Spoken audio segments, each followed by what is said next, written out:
Welcome to Bhardwaj astrology. आज संन्यास के विषय में बात करेंगे, जो कि ईश्वर को प्राप्त करने का एक मार्ग है। हिंदू धर्म में 4 पुरुषार्थ हैं: धर्म, अर्थ, काम और मोक्ष। इसमें से मोक्ष को अंतिम स्थान पर रखा गया है और ज्योतिष शास्त्र में 3 राशियों को इन पुरुषार्थों में बांटा गया है। क्योंकि शास्त्र कहता है कि इस शरीर के जन्म लेने में और मरने में अतुलनीय कष्ट होता है, इसीलिए इस शरीर के आवागमन से मुक्ति प्राप्त करना इस जीव का प्रथम कर्तव्य है। और इस शरीर के आवागमन से मुक्ति को ही हम लोग मोक्ष कहते हैं। वही जन्म श्रेष्ठ है जिसका दोबारा मृत्यु न हो, और वही मृत्यु श्रेष्ठ है जिसका दोबारा जन्म न हो। जन्म और मृत्यु से परे हो जाना ही मोक्ष की स्थिति होती है। इसी को हम लोग कैवल्य कहते हैं, पूर्ण ज्ञान की प्राप्ति कहते हैं, आत्म तत्व की जानकारी आदि विभिन्न नामों से हम लोग इसको जानते हैं। महर्षि पातंजलि ने इस मोक्ष को प्राप्त करने के लिए, इस कैवल्य को प्राप्त करने के लिए अष्टांग योग का मार्ग दिया। अष्टांग योग के अंतर्गत 8 साधन है, जिन साधनों पर कार्य करके कोई भी व्यक्ति मोक्ष की स्थिति तक पहुंच सकता है। ये जो 8 अंग हैं इस अष्टांग योग के, ये जो 8 अंग हैं वो है यम, नियम, आसन, प्राणायाम, प्रत्याहार, धारणा, ध्यान, समाधि। तो जब इन 8 साधनों को कोई साधक धारण कर लेता है, तब उसे अंतिम में मोक्ष की स्थिति की प्राप्ति होती है। ज्योतिष शास्त्र में सामान्य तौर पर मोक्ष के अंतर्गत 3 राशि और 3 भावों को रखा गया है। मोक्ष प्रदान करने वाली 3 राशियां हैं: कर्क राशि, वृश्चिक राशि और मीन राशि। इसे हम लोग जल तत्व की राशियां भी कहते हैं। इसी के साथ साथ जो 3 भाव हैं, अर्थात कि चतुर्थ स्थान, अष्टम स्थान और द्वादश स्थान, इनको हम लोग मोक्ष का भाव मानते हैं। क्योंकि जब इसको कालचक्र की कुंडली आप बनाएंगे तो आप देखेंगे कि इन स्थानों पर जल तत्व की राशियां आती हैं। अगर जैमिनी ऋषि की हम लोग बात करें तो जैमिनी ऋषि जो हैं वो कर्क और मीन, इन्हीं 2 राशियों को मोक्षप्रद मानते हैं। वो वृश्चिक को मोक्षप्रद नहीं मानते। इन 3 राशियों में से जैमिनी ऋषि जो हैं वो केवल 2 राशि को ही प्राथमिकता देते हैं, जिसकी चर्चा हम लोग इसी वीडियो में आगे करेंगे। यदि हम लोग ज्योतिष की बात करें तो ज्योतिष शब्द की उत्पत्ति जो है वो 2 शब्दों से मिलकर के हुई है: ज्योति जोड़ ईश। ज्योति का अर्थ होता है प्रकाश, और ईश धातु जो है वो ईश्वर का प्रतीक है। अर्थात कि जो ईश्वर प्रकाशमान है उस तक पहुंचने का मार्ग ज्योतिष है। तभी इस ज्योतिष को वेद में 6ठा स्थान दिया गया है। जहाँ तक इस प्रश्न की बात है कि क्या ज्योतिष के माध्यम से हम लोग यह जान सकते हैं कि व्यक्ति का आने वाले समय में क्या स्थिति होगी, क्या उसे फिर से जन्म लेना होगा या फिर उसे कैवल्य की प्राप्ति होगी? क्योंकि ज्योतिष की रचना खुद हमारे ऋषियों ने की है, और जो ऋषि थे वह त्रिकालज्ञ थे। त्रिकालज्ञ का अर्थ क्या है? तो त्रिकालज्ञ का अर्थ है कि उन्हें इस आत्मा की तीनों स्थिति का ज्ञान था। भूतकाल में हमने क्या किया, वर्तमान में हम क्या कर रहे हैं और भविष्य में हम क्या करेंगे, इन तीनों स्थिति का उन्हें ज्ञान था। इसीलिए उन्हें त्रिकालज्ञ कहा गया। तो इन तीनों इसे किस प्रकार से देखा जा सकता है, किस प्रकार से इसका ज्ञान लिया जा सकता है। इसे ही जानने के लिए ऋषियों ने ज्योतिष शास्त्र की रचना की। व्यक्ति के भविष्य को जानने के लिए विभिन्न विषयों की अलग अलग पद्धतियां हैं, जिसमें से एक अति सूक्ष्म पद्धति जो है वो जैमिनी पद्धति है, जिसे वेद व्यास के शिष्य जो हैं ऋषि जैमिनी ने इस संसार के पटल पर लोक कल्याण हेतु रखा। कुछ विशेष सूत्रों से रची गई यह एक अद्भुत ग्रंथ है, परंतु इसे अति सूक्ष्म स्तर पर समझने के लिए, इसके मर्म को समझने के लिए व्यक्ति को आध्यात्मिक होना होगा, तभी वह इस ज्योतिष के इस गुप्त सूत्रों को समझ पाएगा। ज्योतिष शास्त्र में मुझे करीब करीब 27 साल हो गए और जैमिनी ज्योतिष करते हुए मुझे करीब करीब 16 साल हो गए। और इस 16 साल के अंतराल में जैमिनी ज्योतिष के माध्यम से मैंने कई सारी सफल भविष्यवाणियाँ भी दी हैं। इसी क्रम में मेरे कुछ विद्यार्थी लोग जो थे वो लोग चाहते थे कि मैं ज्योतिष और मोक्ष के ऊपर कुछ वीडियो बनाऊं, परंतु समय की व्यस्तता के कारण ये कार्य जो है वो काफ़ी दिनों से संभव नहीं हो पा रहा था। तो आज ईश्वर की असीम कृपा के कारण और कुछ मेरे अन्य विद्यार्थियों के अनुग्रह के कारण ये जो है वो संभव हो पा रहा है। तो आइए अपने मुख्य विषय की ओर चलते हैं। और सबसे पहले यदि हम उन राशियों की बात करें जो मोक्ष प्रदान करने में समर्थवान होते हैं, तो ज्योतिष में जल तत्व की जो राशि है उसे हम लोग मोक्ष कारक माने हैं, अर्थात कर्क राशि, वृश्चिक राशि और मीन राशि। परंतु जैमिनी ऋषि द्वारा जो रचित जैमिनी सूत्र का जब हम लोग अध्ययन करेंगे तो वहाँ पर अध्याय 2 के अंतर्गत श्लोक संख्या 68 से लेकर 71 के बीच में जैमिनी ऋषि ने मोक्ष और अध्यात्म के संदर्भ में कुछ बातें कही हैं। दूसरे अध्याय का 70वां श्लोक उन्होंने कहा है, क्रिया चापर यो विशेषेण। जैमिनी ज्योतिष के अंतर्गत सभी श्लोकों को तोड़ने के लिए कटपयादि का हम लोग प्रयोग करते हैं। तो जब क्रिया का हम लोग कटपयादि बनाएंगे तो उसकी जो संख्या आती है वो आती है 12, अर्थात मीन राशि। और जब चापयों का हम लोग संख्या बनाएंगे तो उसकी संख्या 4 आती है, अर्थात कि कर्क राशि। इस सूत्र के अनुसार इस सूत्र में जैमिनी ऋषि ने केवल 2 राशियों की चर्चा की है, 12 अर्थात की मीन राशि और 4 अर्थात की कर्क राशि, जिससे हम कह सकते हैं कि जैमिनी ऋषि केवल कर्क और मीन राशि को ही मोक्ष प्रदायिनी राशि मानते हैं, जबकि सामान्य तौर पर कई सारे ग्रंथ जो हैं वो कर्क, वृश्चिक और मीन इन तीनों राशियों को मोक्षप्रद मानते हैं। इसके साथ साथ चौथा, 8वां और 12वां स्थान तथा इसके स्वामी जो भी होंगे वो आध्यात्मिकता के क्षेत्र में उन्नति देने वाले होते हैं, ऐसा मान्यता है।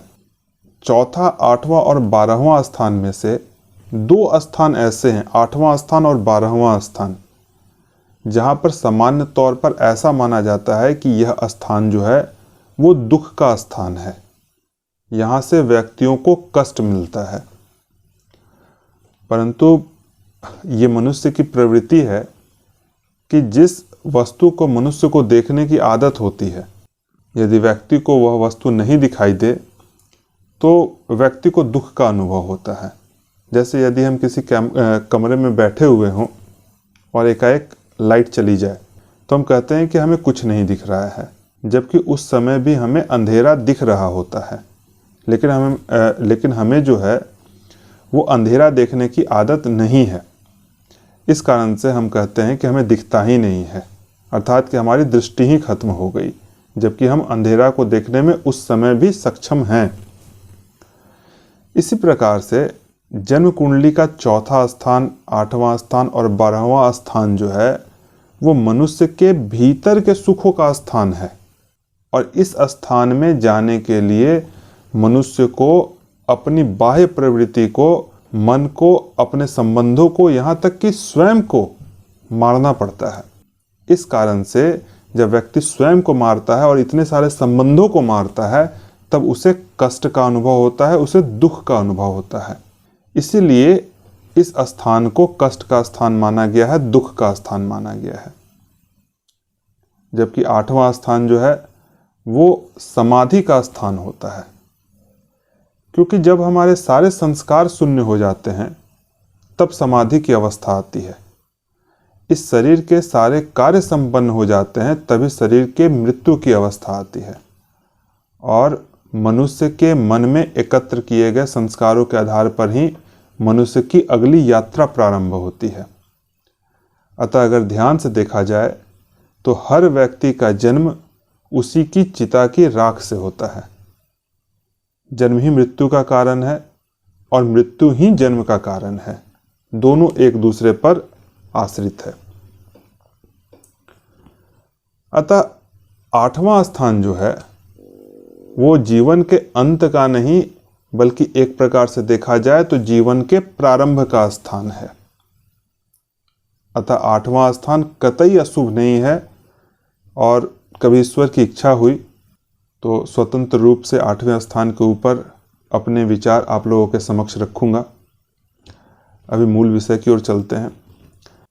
जब कई वर्ष पहले शुरू में जैमिनी ज्योतिष के ऊपर कहे गए जिस श्लोक को मैंने अभी ऊपर कहा, उस श्लोक को जब मैं शुरू पढ़ रहा था तो मेरे मन में विचार आया कि आखिर जैमिनी ऋषि ने मुक्ति के लिए कर्क और मीन राशि को ही क्यों चुना, जबकि त्रिकोण सिद्धांत के अंतर्गत वृश्चिक राशि भी आती है।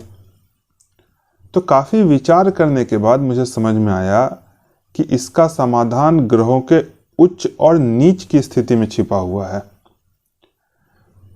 ज्योतिष शास्त्र में बृहस्पति और शुक्र को आध्यात्मिकता का ग्रह माना गया है। इन्हें सबसे ज्यादा शुभ ग्रहों के अंतर्गत रखा गया है। बृहस्पति ज्ञान और अध्यात्म के कारक ग्रह हैं, जबकि शुक्र जो है वो सुखों के कारक ग्रह हैं। सांसारिक जीवन में सुख मिलेगा या नहीं या आध्यात्मिक जीवन में सुख मिलेगा या नहीं, इन दोनों सुखों को शुक्र से ही देखते हैं। और यह दोनों ग्रह जो हैं वो कर्क और मीन राशि में उच्च के होते हैं। कर्क राशि में बृहस्पति उच्च के होते हैं और मीन राशि में शुक्र उच्च के होते हैं। जबकि वृश्चिक राशि की हम लोग बात करें तो वहां पर चंद्रमा जो हैं वो नीच के होते हैं। तो चूंकि वृश्चिक राशि में कुछ नीचता है, जिस कारण से संभवतः जैमिनी ऋषि ने वृश्चिक राशि को आध्यात्मिकता के अंतर्गत नहीं रखा। आगे के श्लोक को यदि हम लोग देखें तो 68वें श्लोक में जैमिनी ऋषि ने कहा है उच्चे शुभे शुभ लोकः। उच्चे का जब हम लोग कटपयादि बनाएंगे तो फिर से शेष मीन राशि में आता है, अर्थात द्वादश स्थान में आता है। और इसका अर्थ जो है वो इस प्रकार से होगा कि 12वें स्थान में शुभ ग्रह के होने के कारण शुभ लोक की प्राप्ति होती है। फिर 69 श्लोक में जैमिनी ऋषि कहते हैं केतो कैवल्यम, अर्थात कुल श्लोकों को जब मिलाकर के हम लोग इसका अर्थ निकालें तो इसका अर्थ इस प्रकार से बनेगा कि 12वें स्थान में केतु ग्रह की जो स्थिति है वो कैवल्य प्रदान करती है। फिर 71वें श्लोक में जैमिनी ऋषि कहते हैं पापैरण्यथा, अर्थात कि पाप ग्रह का प्रभाव नहीं होना चाहिए, नहीं तो इसका फल विपरीत होगा। अब ऊपर कहे गए सूत्र का यदि हम लोग भावार्थ रूप में अर्थ देखें तो यह स्पष्ट होता है कि केतु जो है वो मुक्ति प्रदायक ग्रह है।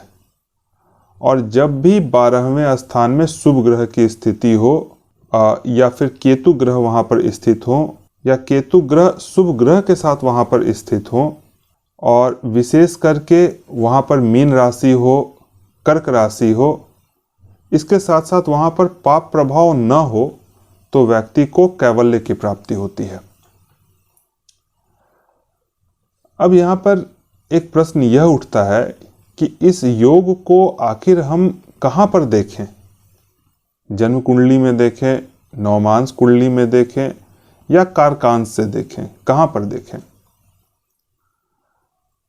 तो जैमिनी सूत्रों की अधिकतर प्राचीन अनुवादों में इसके संबंध में कहा गया है कि इस योग को आप जो है वो कारकांश से देखें। और कहीं कहीं ऐसा कहा गया है कि इस योग को आप आरूढ़ लग्न से देखें, और कहीं कहीं इसे लग्न कुंडली से देखने को कहा गया है। जैमिनी सूत्र की अधिकतर प्राचीन अनुवादों में इसके संबंध में कहा गया है कि इस योग को कारकांश से देखें, और कहीं कहीं ऐसा कहा गया है कि इस श्लोक को आप लग्न कुंडली से देखें। परंतु अधिकतर विद्वानों की ऐसी मान्यता है कि इस योग को आप कारकांश से देखें। परंतु इस संदर्भ में मेरी मान्यता यह है कि यह योग जो है वो लग्न से या कारकांश लग्न से कहीं से भी बन जाए तो व्यक्ति कैवल्य को प्राप्त करता है, या तो लग्न से बन जाए या फिर कारकांश से बन जाए। ऊपर जितने भी नियम मैंने बताए हैं, जो भी योग बताए हैं, उनमें से जितने ज़्यादा योग कुंडली में मिलते चले जाएंगे वह व्यक्ति कैवल्य के उतना ही निकट होंगे। अधिकतर सन्यासियों की कुंडली में मैंने देखा है कि जो भी सन्यासी होते हैं, जिन्हें ईश्वर के छोटे अंश का ही सही लेकिन अनुभूति होती है, उनके कारकांश लग्न पर केतु का प्रभाव होता है, या कारकांश लग्न में केतु स्थित होते हैं, या फिर केतु की दृष्टि होती है। और कारकांश लग्न से द्वादश स्थान पर बृहस्पति की दृष्टि होती है, या फिर बृहस्पति वहां पर स्थित होते हैं। कारकांश लग्न जो है वो कर्क, मीन या फिर धनु राशि के होते हैं। तो आइए इन नियमों को कुछ कुंडलियों पर जांचने का प्रयास करते हैं और इसे विशेष तौर पर समझते हैं।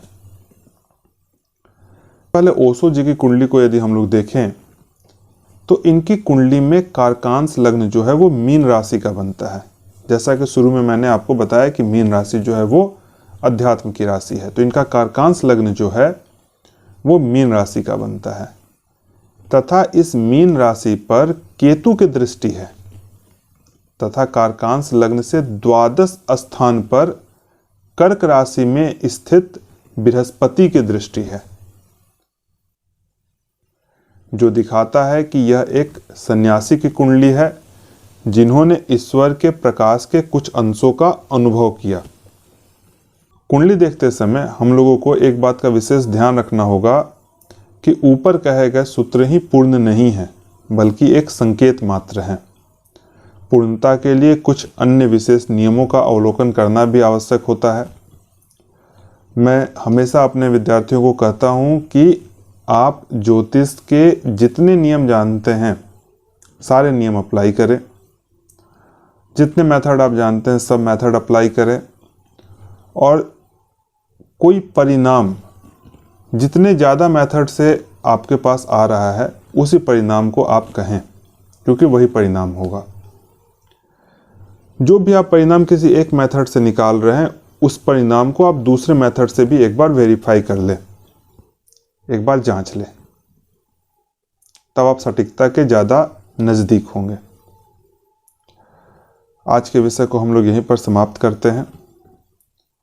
आपको यह कार्यक्रम कैसा लगा इसे आप हमें कमेंट करके बताइए, और अगले किसी अन्य विषय पर आप लोगों से फिर चर्चा होगी किसी अन्य विषय को लेकर के। तब तक के लिए आप सभी का बहुत बहुत धन्यवाद। हरिओम नारायण।